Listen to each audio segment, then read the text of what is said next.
കേട്ടോ. ഇനി നമ്മൾ ചെയ്യാൻ പോകുന്നത് ഡോട്ട്സ് ആണ്. ഡോട്ട്സ് ഇതാ ഇങ്ങനെ പലരും ചെയ്യുന്നത് ഇങ്ങനെ ചുറ്റിച്ച് ഇങ്ങനെ വലുതാക്കി കൊടുക്കുക. അങ്ങനെയല്ല നമുക്ക് ചെയ്യേണ്ടത്.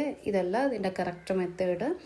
നമ്മൾ ഡോട്ട്സ് ചെയ്യുമ്പോൾ കോൺസ് അനക്കേണ്ട ആവശ്യമില്ല. ഇതാ ഇങ്ങനെ വെച്ചിട്ട് തമ്പിങ്ങിലോണ്ട് അമർത്തി കൊടുത്താൽ മാത്രം മതി. അപ്പം നമുക്കൊരു മുത്ത് പോലെ ഇങ്ങനെ പൊങ്ങി വരുന്ന രീതിക്ക് ഡോട്ട്സ് കിട്ടും. അതാണ് കറക്റ്റ് മെത്തേഡ്. കണ്ടോ, ഒരേ സൈസിൽ നമുക്ക് കിട്ടുന്നത് എങ്ങനെയാണെന്ന് വെച്ച് കഴിഞ്ഞാൽ നമ്മൾ ഒരേ പ്രഷറിങ് വിരലുകൊണ്ട് ഒരേ പ്രഷറിങ് കൊടുക്കുമ്പോൾ ഒരേ സൈസ് കിട്ടും.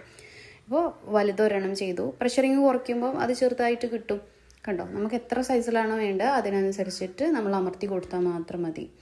ഇവിടെ നമ്മളിങ്ങനെ അമർത്തി കൊടുക്കുമ്പം സൈസ് കൂട്ടണം എന്നുണ്ടെങ്കിൽ കൂടുതൽ അമർത്തി കൊടുക്കുക, കുറയ്ക്കണം എന്നുണ്ടെങ്കിൽ കുറച്ച് അമർത്തി കൊടുക്കുക.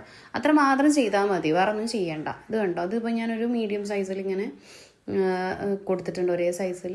പിന്നെ അതിലും ചെറുതാക്കിയിട്ട് ഇതുപോലെ ഒരേ സൈസിൽ ഇങ്ങനെ ചെയ്ത് കൊടുക്കുകയാണ്. കണ്ടോ, ഇത് നമ്മൾ പല സൈസിലും ആയിട്ട് ഇങ്ങനെ പ്രാക്ടീസിങ് ചെയ്ത് കൊടുക്കുക. അത്ര വലിയ ബുദ്ധിമുട്ടുള്ള കാര്യമൊന്നുമല്ല ഡോട്ട്സ് ചെയ്യുന്നത്. ജസ്റ്റ് വയ്ക്കുക, പ്രഷറിങ് കൊടുക്കുക. നെക്സ്റ്റ് നമ്മൾ ലൈൻസ് പ്ലസ് ഡോട്ട്സ്. ലൈൻസ് നമ്മൾ കഴിഞ്ഞ ക്ലാസ്സിൽ പഠിച്ചിട്ടുണ്ടായിരുന്നു.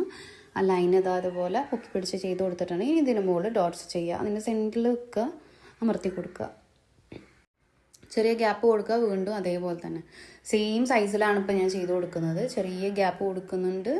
അതേ വലുപ്പത്തിലുള്ള ഡോട്ട്സ് ഇങ്ങനെ ചെയ്ത് കൊടുക്കും. പകുതി താഴേക്ക്, ലൈനിൻ്റെ പകുതി താഴേക്കും പകുതി മുകളിലേക്കും ആയിട്ടാണ് ഡോട്ട് വരേണ്ടത്. അല്ലാതെ ഒരു സൈഡിലേക്ക് മാത്രമായിട്ട് വന്നാൽ ഭംഗി ഉണ്ടാവില്ല കേട്ടോ.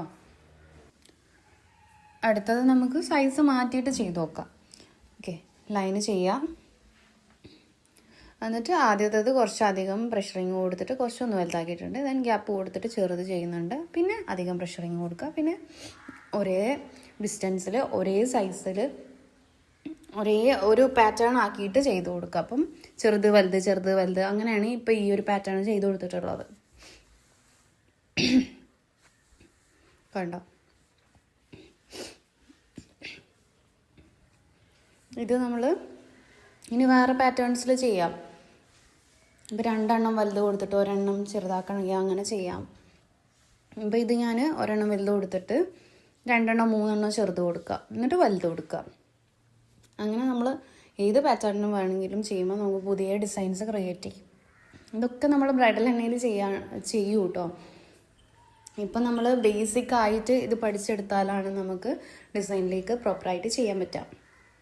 നെക്സ്റ്റ് എലമെൻറ്റ് ഡ്രോപ്സ് ആണ്. ഡ്രോപ്സിന് ഡോട്ട് ഇടുക, അതിനെ ജസ്റ്റ് ചെറിയൊരു പ്രഷറിങ് കൊടുത്തിട്ട് അതുപോലെ താഴേക്ക് വലിക്കുക. കണ്ടോ, ഡോട്ട് ഇടുക, ചെറിയൊരു പ്രഷറിങ്ങോട് കൂടിയിട്ട് വലിക്കുക. അധികം പ്രഷറിങ് വേണ്ട, താഴേക്ക് എത്തുമ്പോൾ ഒട്ടും പ്രഷറിങ് ഇല്ല.